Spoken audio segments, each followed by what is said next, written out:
All right, it's been a couple of days since I've been back.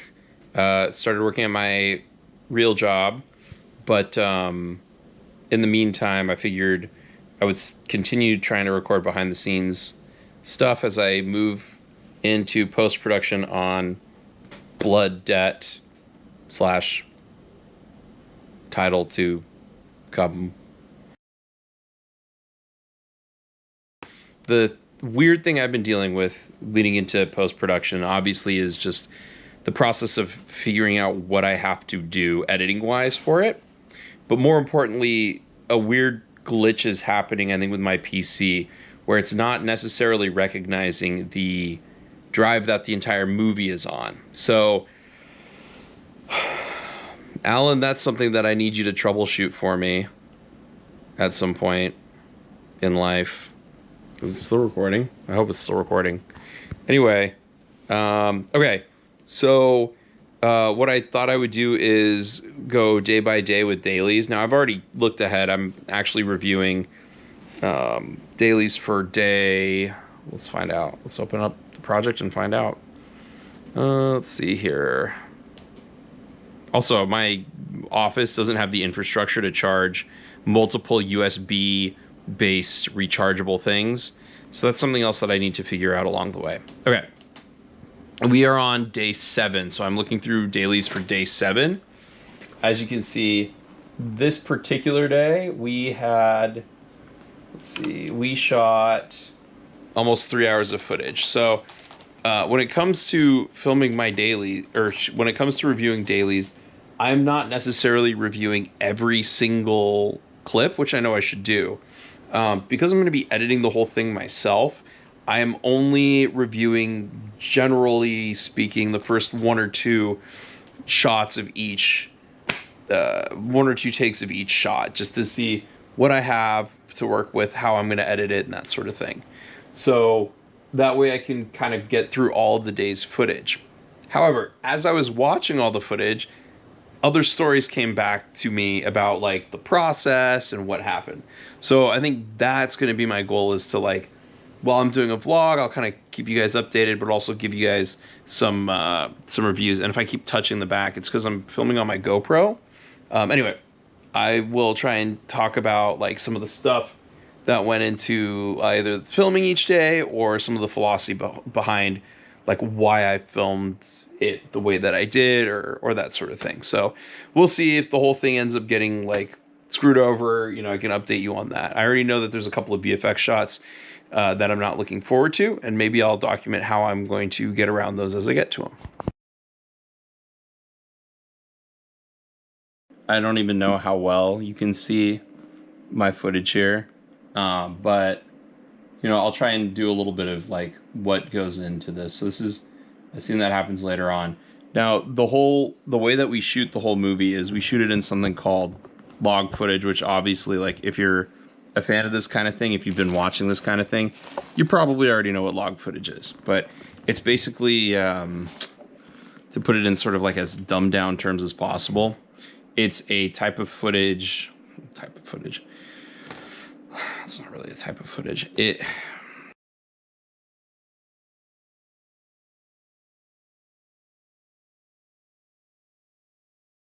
The camera records the footage in a way that it is as least contrasty as possible. Because it's not contrasty, it means that it retains the most amount of color information. So there shouldn't be any like black spots. There should not be any white spots. And all of the colors will look incredibly muted. There's a couple of ways around it if you don't actually shoot in log. And all of the major camera manufacturers, I believe, have their own log settings. So we shot ours on a Sony. So for Sony, the type of log setting is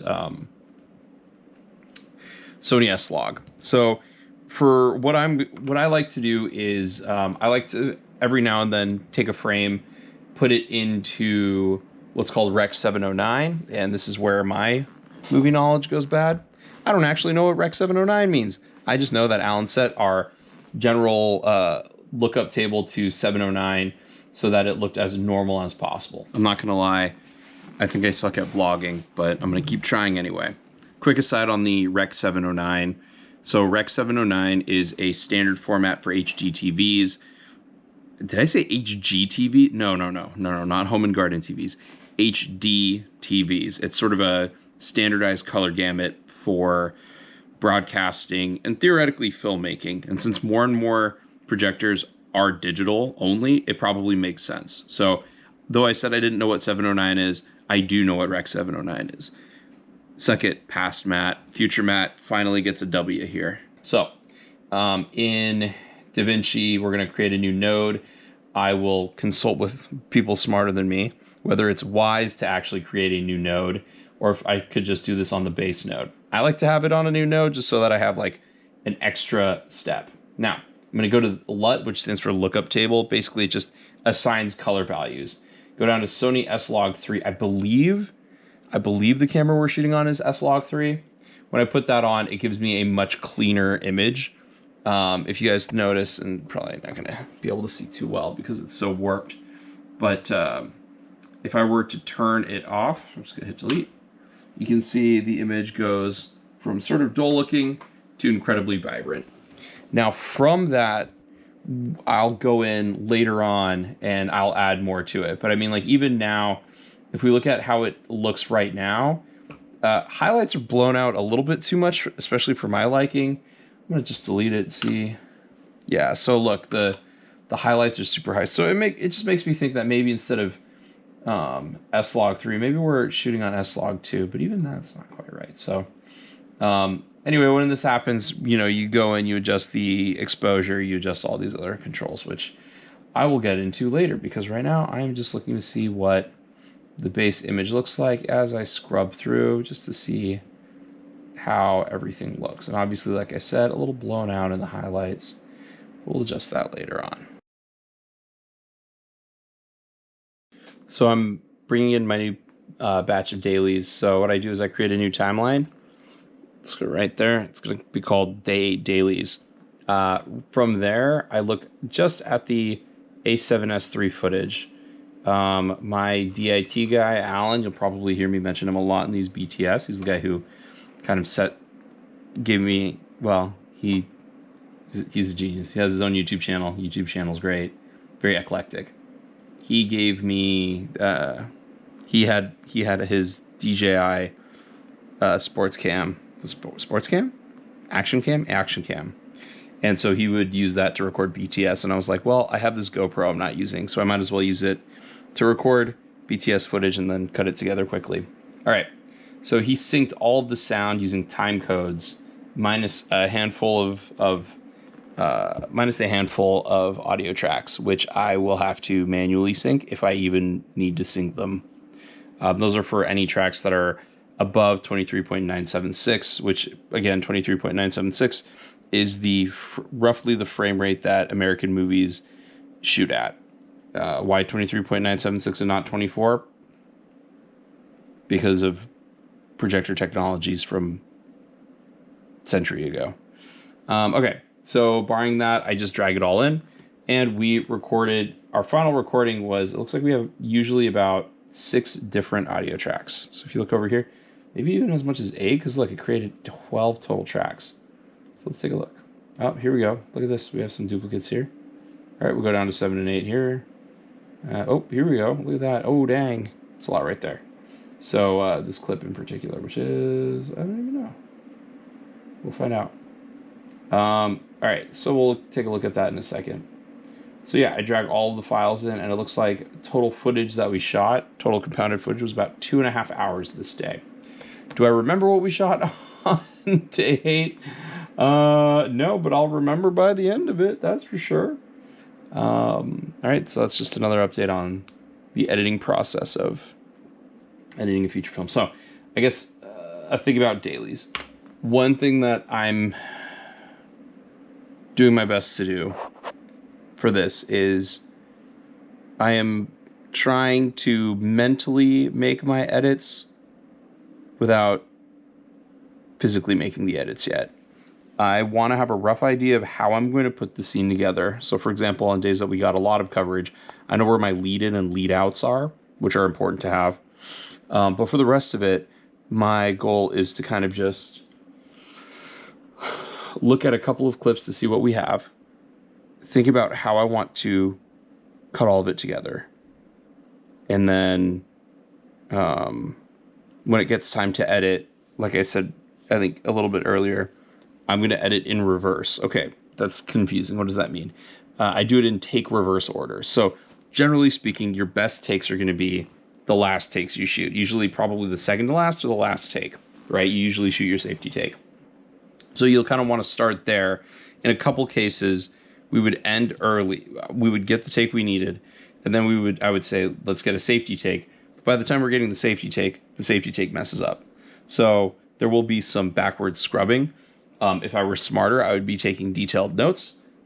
Apparently I'm not smart enough to do that.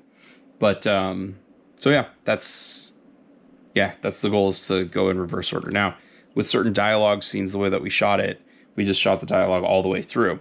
So for those scenes, what I'm thinking of doing is just taking every single dialogue pass or every single line pass and just select the best takes based off of delivery of the actors and format that together. Will it create continuity issues? Probably, but that's what the internet is for, right? Letting you know that you got a continuity error, even though emotionally it syncs better. So, Walter Murch, he knows all about it. Okay, so every now and then, DaVinci doesn't crash, but it takes a little while to get itself going. So, figured I'd record another small segment. Every now and then when I'm looking at some of the dailies, I completely forget what we shot on the day. I roughly know the timeline of what's going on and when it's going on, but occasionally I kind of forget everything that went on, like what we started with in the morning, how we're ending it, that sort of thing. This was one of the more interesting days, looking at day 9 and everything like that, but we'll get into that later.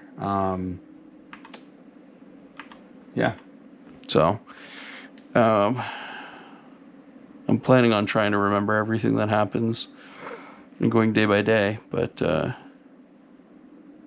we'll see.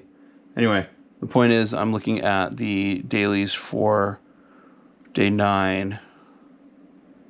So far, it's been pretty good. It's been pretty nice. There hasn't been a whole lot that... Clear out the inspector. There hasn't been a whole lot that I feel like I can't edit with or around. So that makes me feel pretty good about the process.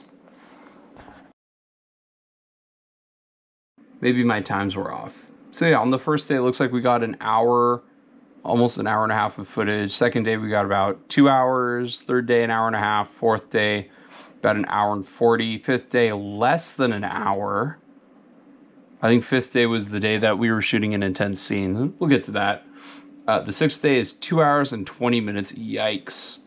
Seventh day, about 2 hours. Eighth day, about an hour and a half. Ninth day, so far, about 2 hours and 17.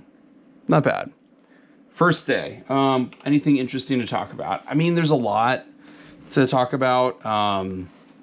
We ended up starting our day late because we were all coming in the day before. Some of us arrived later than others. So we decided to have a late start day. Not only that, because the movie was made by a bunch of people who, a lot of them living in California, they weren't used to East Coast time. So the 3-hour time change and everything like that, not the easiest on them. So we decided to start a little bit later. But because you start later, it means that you're going to finish later, which is okay. But it also means that if you finish too late, you start putting yourself very far behind. To add to matters, the first shot of the movie I wanted to do as one take. Now, the reason why is because this is our first introduction to the space. And because it's an introduction to the space, you want to get a feel for everywhere that we're going to go, everywhere we're going to be, that sort of thing. So I decided to plan it as a long take where they're talking throughout, and the talking helps to make it feel like things are not as static as they seem. Since this is the first time I was working with my cinematographer, who's a longtime friend. First time working with Alan. So my cinematographer, Austin, longtime friend, but we've never shot anything together except for maybe like 2 scenes in a short film. Alan, worked with him on sound before, but he brought a bunch of new equipment. First time working with Connor, our actor, and it's been a while since I had worked with Mike. Now, it was getting all of the movement choreographed properly that was difficult. And additionally, we wanted to make sure we shot away from something, something that we would have to then make sure is not in the rest of the film. That also added to problems. So on top of it just being like a very difficult shot to start with, no, that's it. It was just a very difficult shot to start with, but that's the way the schedule worked. After that, we broke into a small there were no dialogue montage sequence. We didn't learn until later that the best way to do some of those shots was not to constantly reset and reslate. It would just be better to just straight up reset. That's something that you live and you learn and you grow. It meant anytime we had to do shots like that, it would always take a decent to a long amount of time. This was also our first time where we shot a decent amount of... we ended up shooting a shot reverse shot, but the lead into it was a bit of an elaborate camera move. And then we wanted to make sure that we had 2 separate angles. So we wanted to make sure we had a sort of medium shot angle and a close-up shot. All of that is to say that we did not get to all of the footage we wanted to. We shot the majority of the scenes we wanted, but we left 1 scene on the cutting room floor just because we ran out of time. I think we finished that day we started around 2 o'clock and we finished by midnight, I believe. And then, of course, the water went out, and that was a whole trial and tribulation that we all stressed out about for 12 hours. So on top of going to bed late, I had to set a timer to wake up as early as possible. I had called the plumber the night before. I ended up receiving a call from them about 15 minutes before they were supposed to open, let us know that a plumber was in the area, and they gave us a time that the plumber was going to be here. However, we had no water to take showers with or use the bathroom, which made getting ready for the next day a bit interesting. So we'll talk more about that on day 2, though. Maybe I'll talk about a bit of the origins of the project on that day as well. But that's it for now. So I'm all the way through day 9 footage, day 10. I think it'll be an interesting view for me. I'm also very excited. I believe at the end of day 10 is when we have our first action scene. So maybe I'll just scrub ahead and look to see what we have there. Not quite sure yet. Tally ho.